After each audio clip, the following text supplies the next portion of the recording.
समृद्धी महामार्गात जमीन जात असलेल्या शेतकऱ्यांना 5 पट मोबदला द्या, धादरी उमरीतील शेतकऱ्यांची मागणी। नागपूर मुंबई समृद्ध महामार्गाच्या गोंदियापर्यंत विस्तार करण्यात येत आहे। यासाठी तालुक्यातील धादरी उमरी येथील शेतकऱ्यांची शेती संपादित केली जाणार आहे। याची अधिसूचना सुद्धा निघाली आहे, पण भूसंपादन करताना शेतकऱ्यांना विश्वासात घेण्यात यावे व नियमानुसार 5 पट मोबदला द्यावा अशी मागणी शेतकऱ्यांनी केली आहे। यावेळी सर्वेक्षण करायला आलेल्या संबंधित कंपनीच्या व प्रशासकीय अधिकाऱ्यांच्या समोर शेतकऱ्यांनी घेराव घालत आमची मागणी पूर्ण करण्यात यावी, अन्यथा तीव्र आंदोलन करू अशी प्रतिक्रिया दिल्या आहेत। आश्वासन असं कुठल्याही प्रकारचं आश्वासन ह्या अधिकाऱ्यांनी दिलं नाही। आम्ही आमच्या मागण्या त्यांच्या समोर ठेवलेल्या आहेत, पण अजूनपर्यंत असं कुठलंही ठोस आश्वासन दिलं नाही। याच्या अगोदर आम्ही SDO साहेबांना आणि जिल्हाधिकारी गोंदिया साहेबांना आम्ही 3दा म्हणजे आमचे अर्ज शेतकऱ्यांच्या मागण्याचे जे अर्ज होते ते आम्ही दिलेले। कोणत्या मागण्या काय काय उल्लेख आहे? आमच्या मुख्य मागण्या म्हणजे आजच्या नवीन खरेदी खतानुसार शेतकऱ्यांना 5 पट मोबदला मिळायला हवा, आणि दुसरी मागणी म्हणजे शेतीच्या जे हायवे जाणार आहे ते गावाला दोन्ही भागात विभाग करणार, त्यामुळे दुतर्फा आम्हाला सर्व्हिस रोड किंवा ॲक्सेस रोड मिळायला हवा, जेणेकरून आम्हाला आमचे जे काही शेती उपयोग जे काम असणार कार्य असणार त्याच्यात आम्हाला सहकार्य होईल जाण्या येण्याकरिता। आणि तिसरी मागणी म्हणजे प्रत्येक प्रकल्पग्रस्त शेतकऱ्यांना प्रकल्पग्रस्त प्रमाणपत्र आणि प्रत्येक शेतकरी कुटुंबातल्या एका शिक्षित तरुणाला सरकारी नोकरी। आणि 5वी आमची मागणी जी आहे ती की जे शेतकरी भूमिहीन होते त्यांना शासनाकडून शेतीयोग्य जमीन उपलब्ध करून देण्यात यावी, ह्या अशा प्रमुख आमच्या मागण्या आहेत। माझं नाव सतीश गणेश पटले आहे। आमचे जे 49 जमीन आहे ते पूर्णच चाललेली आहे। याच्या नंतर आम्ही काय करणार न काय होईल याचं काही भान नाही आहे। आम्हाला त्या मोबदल्या चांगला रेट मिळाला पाहिजे ना, जे आमच्या मागण्या आहेत सर्व्हिस रोड चांगला 5 पट मोबदला ते पूर्ण आम्हाला मिळाला पाहिजे। समोर आमची जी पिढी येणार आहे ते त्यांना त्रास व्हायला नको आणि ते सुरक्षितपणे आपले आयुष्य म्हणजे करणार आहेत, असे माझी मागणी आहे।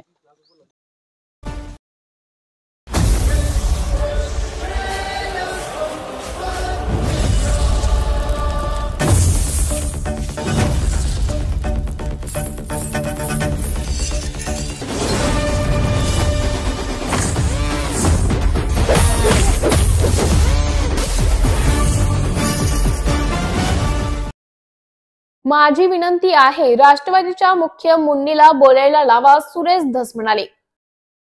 सुरेश धस धनंजय मुंडे वाल्मिक कराड यांच्या आईच्या भेटीवर म्हणाले, त्यांनी भेट घेतली पाहिजे। वाल्मिक कराड त्यांच्या मातोश्रींना भेटलं पाहिजे। ज्यांना 302 लावला आहे त्यांना भेटायचं काम आहे, त्यात काय विशेष? त्या माऊलीच्या विरोधात मला काही बोलायचं नाही। महिलेच्या बाबतीत बोललं तर फोकस दुसरीकडे जातो। आम्ही राष्ट्रवादीच्या मुख्य मुंडीला बोलायला लावा, मकोका लावला म्हणजे झालं का? अजून खूप काही बाकी आहे। उज्ज्वल निकम याची नियुक्ती बाकी आहे। आकाच्या कडीकडे अजून काही सापडतं का पाहिलं पाहिजे, अजून बाकी आहे सगळं, असं आमदार सुरेश धस म्हणाले। मला काही बोलायचं नाही। काय होतं की महिलेच्या बाबतीत एखाद्या माझ्या भगिनीच्या बाबतीत बोललं की ते फोकस सगळा दुसरीकडे जातो। माझी विनंती एक आहे की तुम्ही राष्ट्रवादी काँग्रेसच्या लोकांना सांगा की राष्ट्रवादीच्या मुख्य मुन्नीला बोलायला लावा। माझा फोकस अजून भरपूर आहे ना। संतोष देशमुखचं एवढं झालं म्हणजे संपलंय का? आणखी बरेच फोकस आहे। उज्ज्वल निकम यांची नियुक्ती आहे, त्याच्यानंतर हे केस व्यवस्थित हे करतायत का ते पाहणं गरजेचं आहे। आणखी याच्या पुढं आकापर्यंत सापडलं, आकाच्या पुढं आणखी कडी काय सापडते का? आगंतुक मुळं आणखी किती सापडतायत? हे एकच सोटमूळ ताब्यात आलेलं आहे, आगंतुक मुळं अजून बाकी आहेत ना। या प्रकरणावरून तुम्ही काल मागच्या वेळेला तुम्ही अजित पवारांना भेटला होता, तर तुम्ही त्यांना काही मागणी केलेली होती का धनंजय मुंडेंवर कारवाई करावी? नाही, माझ्या मतदारसंघाचं काम होतं, माझ्या मतदारसंघाचं काम त्यांना मी सांगितलं। ओके।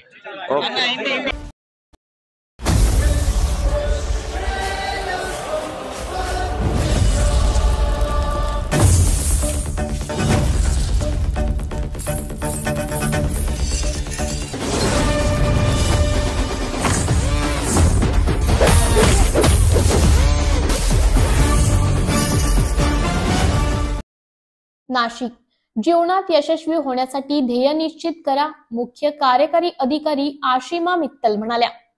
नाशिक येथे शालेय शिक्षण घेतल्यानंतर विद्यार्थ्यांना सर्व क्षेत्रात संधी उपलब्ध आहे. विद्यार्थ्यांनी शिक्षणासोबतच आपल्याला भविष्यातील क्षेत्र निवडीचे ध्येय निश्चित केल्यास ते जीवनात नक्कीच यशस्वी होतील, असं प्रतिपादन जिल्हा परिषदेच्या मुख्य कार्यकारी अधिकारी आशिमा मित्तल यांनी केले. आज विभागीय क्रीडा संकुलन येथे स्वर्गवासी मीनाताई ठाकरे स्टेडियम येथे महिला व बालविकास विभागातर्फे जिल्हा महिला व बालविकास अधिकारी कार्यालय आयोजित जिल्हास्तरीय चाचा नेहरू बाल महोत्सव 2024-25 उद्घाटन प्रसंगी श्रीमती मित्तल बोलत होत्या.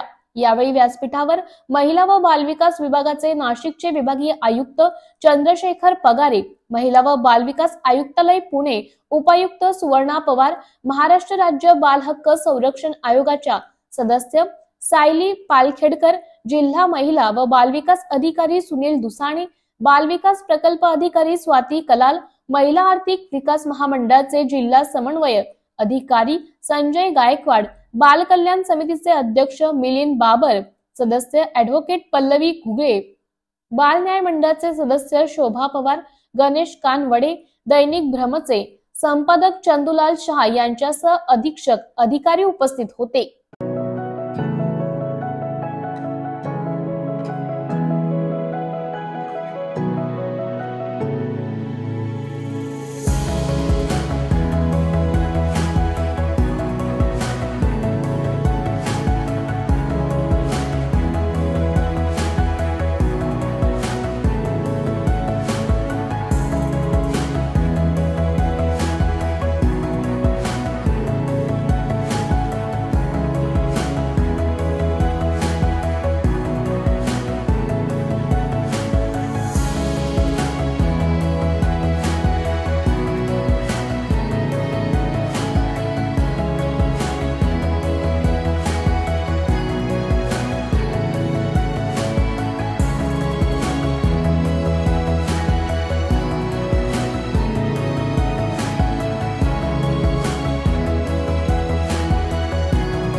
वाल्मिक कराड यांना 7 दिवसांची पोलीस कोठडी. आज सकाळी बीड जिल्हा सत्र न्यायालयात वाल्मिक कराडला 2 वाजता हजर केले होते.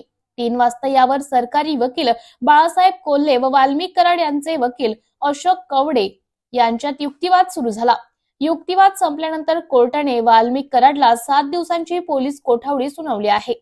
वाल्मिक कराड यांची अटक बेकायदेशीर असल्याचं वाल्मिक कराड यांचे वकील अशोक कवडे यांनी म्हटले. कोणत्याही आरोपीने वाल्मिक कराड यांचे नाव घेतलेले नाही असा युक्तिवाद वाल्मिक कराड यांच्या वकिलांनी केला होता. 7 दिवसांच्या कस्टडीची आवश्यकता नव्हती. आधीच्या कस्टडीमध्ये या गुन्ह्याची चौकशी करू शकला असता असे आमचे मत होते. कोणाचेही प्रॉपर्टी एका क्लिकवर कळू शकते अशी प्रतिक्रिया आरोपींचे वकिलांनी दिली आहे. असतील तर 9 तारखेला ज्या दिवशी मर्डर झाला त्या दिवशी दुपारी 3 ते 6 या दरम्यान तुमच्या क्लायंटने म्हणजेच आता आरोपी जे वाल्मिक कराड त्यामध्ये फोन झाला असं काही आयोगाने कोर्टासमोर सांगितलं टायमिंगनुसार किंवा याच वेळेला त्याचे फोन कॉल झाले असं कुठलाही युक्तिवाद न्यायालयासमोर झालेला नाही. CDRच्या अनुषंगानं त्यांना तपास करायचा आहे. कॉल झाले किंवा कसे त्याची त्यांना तपासणी करायची आहे. त्याच्यासाठी त्यांना कोठडीची आवश्यकता आहे असा विषय कोर्टासमोर. दुसरा एक महत्त्वाचा सगळ्यामध्ये बेहिशेबी मालमत्ता किंवा संपत्ती यांचं जे देशाबाहेर असू शकते किंवा कोणाच्या वेगळ्या नावावर ट्रान्सफर केली का अशा प्रकारे या सगळ्यामध्ये मला आठवते कालही या सगळ्या प्रकरणात युक्तिवाद झाला होता. आजही त्याचे काही महत्त्वाचे उल्लेख झाले. तर या सगळ्या गोष्टी असताना मग तुम्ही नक्की 7 दिवसांच्या याला कस्टडीला कशा पद्धतीने विरोध केला? बेसिकली कस्टडीचीच आवश्यकता नव्हती हा स्टँड होता आमचा त्यांच्यासोबत. मुळामध्ये ही 7 दिवसाची कस्टडी जी दिलेली आहे त्याची आवश्यकताच नाही. कारण ऑलरेडी आम्ही 15 दिवस त्याच तपासी अधिकाऱ्याच्या कस्टडीमध्ये होतो ना. पुन्हा जरी वेगळा असेल तर तुम्ही त्याचा तपास करू शकत होतात ना. हा स्टँड होता आमचा. पण तुम्ही म्हणजे कालही मी डिफेन्स या सगळ्यातला पाहिला की तुमचं म्हणणं आहे वारंवार तेच ग्राउंड्स दिले जातात सगळे कस्टडी घेण्यासाठी. पण मग यातला जो मालमत्तेच्या संदर्भातला विषय असेल किंवा CDRचा विषय असेल हा तर याच्या आधीपेक्षा वेगळ्या गोष्टी कन्सिडर केल्या जातात. त्याच्यावर तो खटला उभा राहू शकतो कदाचित. सांगता येत नाही. मालमत्तेच्या संदर्भातला जो विषय आहे मालमत्ता कुणाची आहे कुठे आहे हे एका क्लिकवर रजिस्ट्री ऑफिसवर तुम्हाला भेटू शकतो. त्याला आरोपीची आवश्यकता नाही. तुम्ही सेतू सुविधेवर जा, ई सुविधेवर जा, तुमचा 7/12 कळतो, तुमची शेड्यूल कळतात. त्याच्यामुळे त्यासाठी वेगळ्या कुठल्या गोष्टीची आवश्यकता नाही. देशात भारतामधली प्रत्येकाची जी प्रॉपर्टी आहे ते एका क्लिकवर सगळ्याला समजू शकते. न्यायाधीशांनी काही प्रश्न उपस्थित केले होते. कुठलाही प्रश्न न्यायाधीशांनी उपस्थित केलेला नाही आपल्याकडे. आणखी या सगळ्यामध्ये महत्त्वाचं असं आहे की संपत्तीचा हा मुद्दा आता क्लिअर झाला, तुम्ही सांगितलं, पण एक आणखी आरोपी सापडायचा आहे किंवा यांचे समोरासमोर बसून होणारे इंट्रोगेशन्स असतील, यांना त्या तपासातले ते असतील, आणि एका स्पेसिफिक म्हणजे समजा आपण असं म्हणू की 11 तारखेची FIR खंडणीची ज्यात तुमच्या क्लायंटचं नाव आहे तिचा 9 तारखेची असलेल्या लिंक या जे इंटरलिंक करायचं त्याला बफरिंग टाईम लागतो आणि म्हणून ती कस्टडी गरजेची होती असं म्हटलं. नाही, असं कुठलाही त्यांचा संदर्भ नाही किंवा तसा त्यांनी युक्तिवादही केलेला नाही. मुळामध्ये हा गुन्हा वेगळा आहे, हा गुन्हा वेगळा आहे. बेसिकली जे आमच्या पक्षकाराचं म्हणणं आहे, न्यायालयासमोर त्याची जी भूमिका आहे की 638 हा जो गुन्हा आहे खंडणीचा तो डिफरंट आहे, आणि 637 2024 हा जो गुन्हा आहे तो अपहरण आणि गुन्हाचा हा टोटली डिफरंट आहे. त्याचा आणि ह्याचा इंटरलिंक कुठंच कनेक्शन नाही आहे किंवा तसं तपासात कुठं आलेलं नाही असं आमच्या पक्षकाराचं म्हणणं आहे. ही तुमची बाजू झाली, पण आयोगाला नाही, आयोगाने असं आयोग काय म्हणतील आज बेसिकली ह्यांचं जे म्हणणं आहे न्यायालयासमोर ते बेसिकली तुम्हाला सांगतो. ओके. पण या म्हणजे खुनाचं मूळ हे त्या खंडणीच्या प्रकरणात आहेत अशा पद्धतीने असा कुठला युक्तिवाद सरकार पक्षाकडनं किंवा पोलिसांकडनं झालेला नाही. या राज्यस्तरावरील 24 तास चॅनलसाठी खालील पदावर काम करणाऱ्या उत्साही, अनुभवी आणि शिकाऊ व्यक्तींची आवश्यकता आहे. तसेच राज्यात सर्वत्र जिल्हावार प्रतिनिधी, कॅमेरामन, मार्केटिंग एक्झिक्युटिव्ह नेमणे आहे. पदाचे नाव: रिपोर्टर, कॅमेरामन, उपसंपादक, कॉपी एडिटर, व्हिडिओ एडिटर, निवेदिका, व्हॉइस ओव्हर आर्टिस्ट. त्वरित खालील नंबरवर संपर्क करा. श्री भरत गोसावी, संचालक, 98 227 85 037. श्री सतीश रुपवते, संचालक, 83 297 62 302. श्री बंटी आढाव, संचालक, 89 561 99 139. बीड न्यायालयासमोर कराड समर्थक व वकील महिलेकडून गोंधळ. बीड न्यायालयाने वाल्मिक कराडला 6 दिवसांचा PCR दिला आहे. यामध्ये न्यायालयीन चौकशी संपल्यानंतर न्यायालयाच्या परिसरात जमलेल्या कराड समर्थकांनी एकच गोंधळ केला होता. मात्र पोलिसांनी या आंदोलनकर्त्यांना ताब्यात घेतला आहे.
बारामतीमधील कृषी प्रदर्शनात खुल्या पद्धतीने अधिक दर्जेदार व आर्थिक उत्पादन देणारा टोमॅटो तसेच काळा टोमॅटो व 29 प्रकारचे टोमॅटोचे देशी वाण.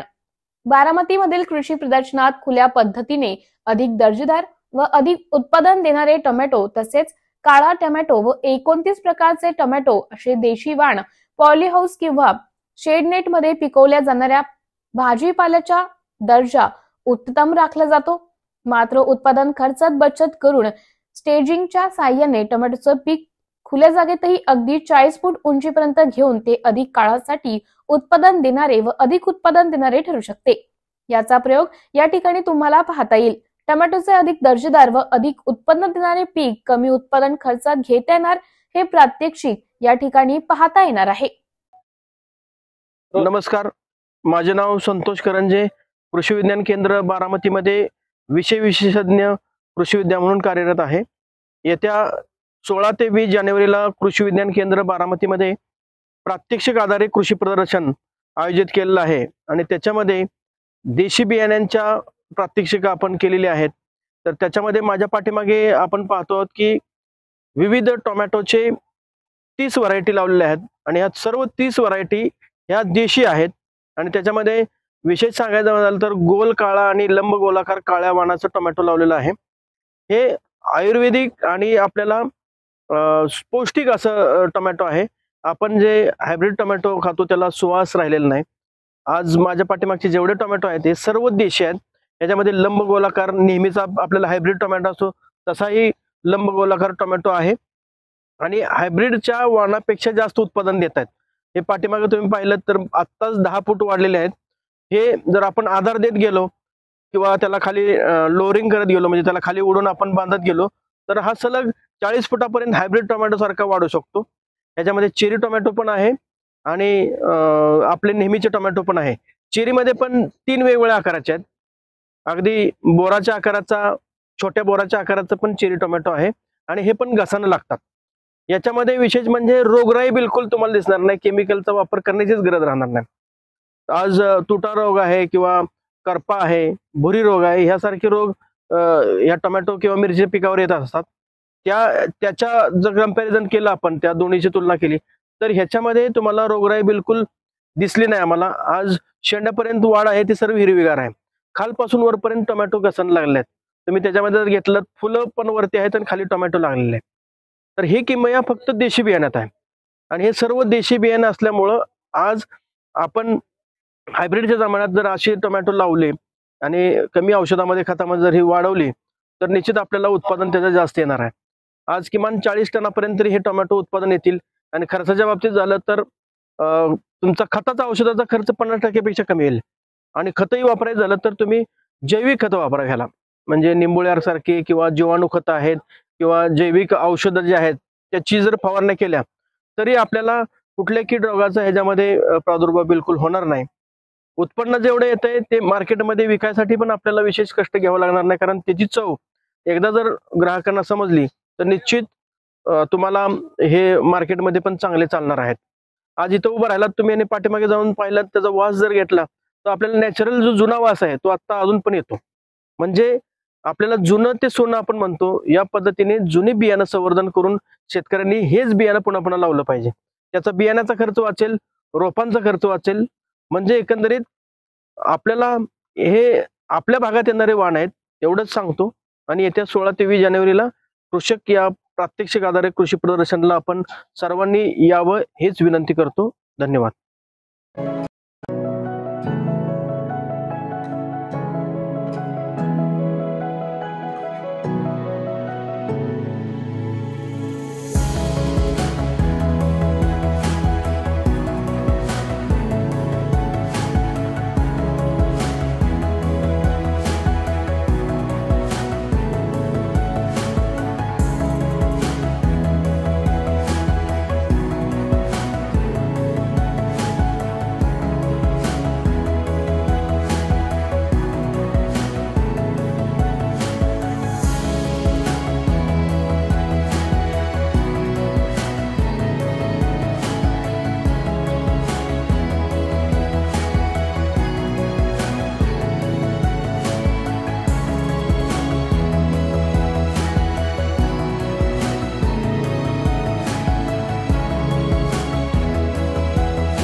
कृषी विज्ञान केंद्रात पाहायला मिळणार 30 प्रकारची शेवंती फुले। बारामती येथील कृषी विज्ञान केंद्रात शेतकऱ्यांना पाहायला मिळणार 30 प्रकारची शेवंतीचे फुले।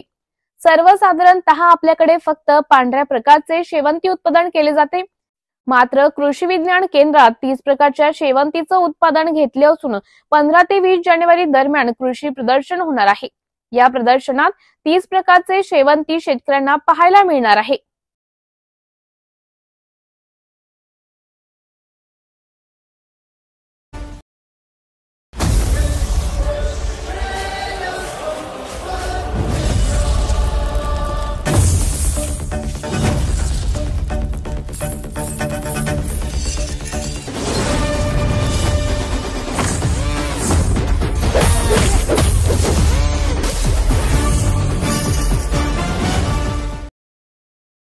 बॉलिवूडवर राज्य गाजवणारे अभिनेत्री बरखा मदनने आता बौद्ध धर्म स्वीकारून ती बौद्ध भिक्खू बनली आहे। दलाई लामा यांची प्रेरणा घेऊन बरखा मदन या बौद्ध भिक्खू झाल्याची माहिती प्रसार माध्यमांना दिली आहे। सर्व काही सोडून बॉलिवूडची दिग्गज अभिनेत्री बौद्ध भिक्षू बनली आहे। मिस इंडिया स्पर्धेत सुष्मिता ऐश्वर्याला दिली होती टक्कर। मिस इंडिया स्पर्धेत सुष्मिता ऐश्वर्याला टक्कर देणारी बॉलिवूडची दिग्गज अभिनेत्री बनली बौद्ध भिक्षू बनली आहे। अक्षय कुमारच्या चित्रपटातून या अभिनेत्रीने बॉलिवूडमध्ये पदार्पण केले होते। इतकंच नाही तर 1994च्या मिस इंडिया स्पर्धेतही या अभिनेत्रीने भाग घेतला होता। यावेळी तिने ब्युटी क्वीन ऐश्वर्या राय आणि सुष्मिता सेन यांना टक्कर दिली होती। यानंतर या अभिनेत्री मिस टुरिझम इंडियाचा किताबही जिंकला होता। बरखा मदन नामक अभिनेत्रीने बौद्ध धर्म स्वीकारल्याची जोरदार चर्चा आहे। बरखा मदन ही अध्यात्माचा मार्ग स्वीकारणारी पहिली अभिनेत्री नाही। यापूर्वी दंगल गर्ल झायरा वसीम पासून सना खान पर्यंत अनेक सेलिब्रिटींनी धर्म किंवा अध्यात्माचा मार्ग स्वीकारण्यासाठी बॉलिवूड इंडस्ट्री सोडली आहे। बरखा मदन देखील सर्व काही सोडून बौद्ध भिक्षू बनली आहे। 1996 मध्ये बरखानं अक्षय कुमार सोबत खिलाडियों का खिलाडी या हिट ऍक्शन चित्रपटातून बॉलिवूड मधून पदार्पण केलं होतं। हा चित्रपट खूप यशस्वी झाला होता। त्यानंतर 2023 प्रदर्शित झालेल्या राम गोपाल वर्माच्या सुपर नॅचरल थ्रिलर भूत या चित्रपटानं तिला चांगलीच प्रसिद्धी मिळवून दिली होती। तिच्या भूमिकेचं समीक्षकांनी भरपूर कौतुक केलं होतं। या चित्रपटात उर्मिला मातोंडकर, नाना पाटेकर, रेखा, अजय देवगण यासारखे दिग्गज कलाकार होते। मात्र चित्रपटात तिने आपली वेगळीच छाप पाडली। मॉडेल आणि बॉलिवूडमध्ये आपले करिअर वेगळ्या उंचीवर असताना 2012 मध्ये बरखा मदनने स्वतःचं जीवन बदलून टाकणारा निर्णय घेतला। बरखा मदन आता ग्लॉल्टेन सॅमेटन म्हणून ओळखली जाते। दलाई लामा यांच्या विचारांनी प्रभावित झालेल्या बरखाने 2012 मध्ये बौद्ध धर्माची दीक्षा घेतली। तिनं स्वतःला दलाई लामांच्या शिकवणीमध्ये समर्पित केले आहे। पर्वतीय मठांमध्ये ती राहते। सोशल मीडियावर तिचे फोटो शेअर असते। यात तिचा आध्यात्मिक जीवनाची झलक पाहायला मिळते। BBS न्यूज या राज्यस्तरावरील 24 तास चॅनलसाठी खालील पदावर काम करणाऱ्या उत्साही, अनुभवी आणि शिकाऊ व्यक्तींची आवश्यकता आहे। तसेच राज्यात सर्वत्र जिल्हावार प्रतिनिधी, कॅमेरामन, मार्केटिंग एक्झिक्युटिव्ह नेमणे आहे। पदाचे नाव रिपोर्टर, कॅमेरामन, उपसंपादक, कॉपी एडिटर, व्हिडिओ एडिटर, निवेदिका, व्हॉइस ओव्हर आर्टिस्ट। त्वरित खालील नंबरवर संपर्क करा। श्री भरत गोसावी, संचालक 98 227 85 037। श्री सतीश रुपवते, संचालक 83 297 62 302। श्री बंटी आढाव, संचालक 89 561 99 139। चांदवडमध्ये नॉयलान मांज्यामुळे तरुणाचा चिरला गळा व 2 लहान मुलांचे कापले हाताचे बोटे, तर गळा कापलेली व्यक्ती घेतोय खासगी दवाखान्यात उपचार। महाराष्ट्रात मकर संक्रांतीच्या सणाच्या पार्श्वभूमीवर सर्वत्र पतंग उडवण्यासाठी नॉयलान मांज्याचा उपयोग न करण्यासाठी शासनाने बंदीचं सर्वत्र सांगितले असून मात्र या शासनाच्या बंदीला कोणी जमतच नाही असं सध्या दिसून येत आहे। शासनाच्या बंदीचा GR ला केराची टोपली दाखवली जाते असं म्हणावं तर वावगे ठरणार नाही। कारण जागोजागी पतंगीच्या नॉयलान मांज्यामुळे नागरिकांचा व पशु पक्ष्यांचा गळा कापला जात आहे व रक्तस्वार होऊन जखमी झालेले दिसून येत आहे। काहींना तर जीव देखील गमवावे लागत आहे। त्याच अनुषंगाने चांदवड तालुक्यातील न्हावी येथील बापू ठाकरे हे 2 व्हीलर इने आज चांदवड येथे जात असताना त्यांचा गणूर चौफुले येथे नॉयलॉन मांजाने गळा कापून जखमी झाले, तर त्यांना 14 टाके पडून ते सध्या खासगी दवाखान्यात सुविधा हॉस्पिटल येथे उपचार घेत आहे। तसेच 2 लहान मुले देखील पतंग उडवीत असताना नॉयलॉन मांजाने हाताचे बोटे कापल्याने ते देखील चांदवड येथील उपजिल्हा रुग्णालय येथे उपचार घेत आहेत। BBS न्यूज या राज्यस्तरावरील 24 तास चॅनलसाठी खालील पदावर काम करणाऱ्या उत्साही, अनुभवी आणि शिकाऊ व्यक्तींची आवश्यकता आहे। तसेच राज्यात सर्वत्र जिल्हावार प्रतिनिधी, कॅमेरामन, मार्केटिंग एक्झिक्युटिव्ह नेमणे आहे। पदाचे नाव: रिपोर्टर, कॅमेरामन, उपसंपादक, कॉपी एडिटर, व्हिडिओ एडिटर, निवेदिका, व्हॉइस ओव्हर आर्टिस्ट। त्वरित खालील नंबरवर संपर्क करा। श्री भरत गोसावी, संचालक 98 227 85 037, श्री सतीश रुपवते, संचालक 83 297 62 302, श्री बंटी आढाव, संचालक 89 561 99 139। सिन्नर तालुक्यात वाढत्या गुन्हेगारीमुळे तसेच नागरिकांची होत असलेली गैरसोय यामुळे मुसळगाव, MIDC, ठाणगाव व वंडागळी या गावांमध्ये पोलीस चौकी प्रस्थापित करण्याचं निवेदन विक्रम देशमाने, पोलीस अधीक्षक, नाशिक ग्रामीण मुख्यालय, आडगाव यांना निवेदन दिले। हे निवेदन स्वीकारताना नंदा अहिरे, कार्यालय अधीक्षक यांना दत्तात्रय गोसावी, सामाजिक कार्यकर्ते, बारगाव, पिंपरी यांनी दिले। सिन्नर तालुक्यातील वाढत्या गुन्हेगारीमुळे तसेच चोरट्यांचा चालू असलेला धुमाकूळ या सर्व गोष्टींचे प्रमाण दिवसेंदिवस वाढत चालले आहे। विशेषतः तालुक्यातील मुसळगाव MIDC मध्ये औद्योगिक वसाहत असल्यामुळे त्या ठिकाणी मोठ्या प्रमाणात गुन्हेगारी तसेच चोऱ्या वाढल्या आहेत। त्यामुळे ठाणगाव या गावाचे अंतर सिन्नर शहरापासून सुमारे 25 किलोमीटर इतके आहे। त्यामुळे ठाणगाव परिसरात काही घटना चोरी झाल्यास ग्रामस्थांना तक्रारीसाठी सिन्नर या ठिकाणी 25 किलोमीटर दूर यावे लागते। तसेच वंडागळी व परिसरातील इतर गावांना देखील तक्रार देण्यासाठी छोटे मोठे वाद, अपघात झाल्यास त्यांना 20 किलोमीटर अंतर कापून सिन्नर येथे यावे लागते।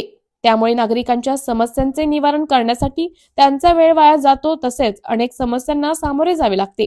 तरी वरील विषयांचे गांभीर्य घेता मुसळगाव, MIDC, ठाणगाव, वंडागळी या ठिकाणी लवकरात लवकर पोलीस चौकी प्रस्थापित करण्यात यावी व या प्रत्येक ठिकाणी 2 पोलीस कर्मचारी देण्यात यावे असं निवेदन दिले। या प्रसंगी समाधान उगले, विशान ढोळगे, दत्ता जोशी व सागर गोसावी इत्यादी उपस्थित होते।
पोलीस आयुक्तालय नाशिक, सहाय्यक पोलीस आयुक्त कार्यालय म्हसरूळ नाशिक, नाशिक ग्रामीण पोलीस अधीक्षक मुख्य कार्यालय आडगाव तसेच आदिवासी विकास भवन आयुक्त कार्यालय नाशिक येथे संदीप कर्णिक साहेब, नाशिक शहर पोलीस आयुक्त चंद्रकांत खांडवी साहेब, मुख्यालयाचे उपायुक्त नाशिक शहर मोनिका राऊत मॅडम, पोलीस उपायुक्त नाशिक शहर पद्मजा बडे मॅडम, सहाय्यक पोलीस आयुक्त म्हसरूळ कार्यालय नाशिक नयना गुंडे मॅडम, आयुक्त आदिवासी विकास महाराष्ट्र राज्य नाशिक वरील सर्व प्रशासकीय अधिकारी यांना दत्तात्रय गोसावी, सामाजिक कार्यकर्ते बारगाव पिंपरी यांनी शाल व पुष्पगुच्छ देऊन सत्कार केला. तसेच मकर संक्रांती निमित्त तिळगुळाचे वाटप करण्यात आले.